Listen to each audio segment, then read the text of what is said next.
Assalamu alaikum, урматтуу туугандар. Биз азыр Мурасордо конушуна келдик. Бул азык-түлүктөргө Mega City деген тазалык жана сулуулук супермаркети жардам берди. Mega City'nin эмгек жамаатына, жетекчилигине терең ыраазычылык билдиребиз.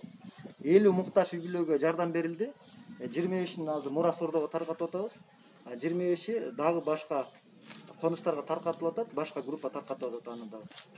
Аллах Таала разы болсун, урматтуу бүт туугандар. Аллах Таала берген садакаңарга берекесин берсин, калган дүйнөңөргө да берекесин берсин. Дагы айтчу нерсе, мына жумурткаларды Мико деген компания берди, тоок фермасы. Ал эми печеньяны болсо Easy Trade деген компания берди да. Азык-түлүктөрдү Mega City деген тазалык жана сулуулук супермаркети 50 муктаж үй-бүлөгө ушундай алып берди да. Аллах кабыл кылсын. Рахмат силерге.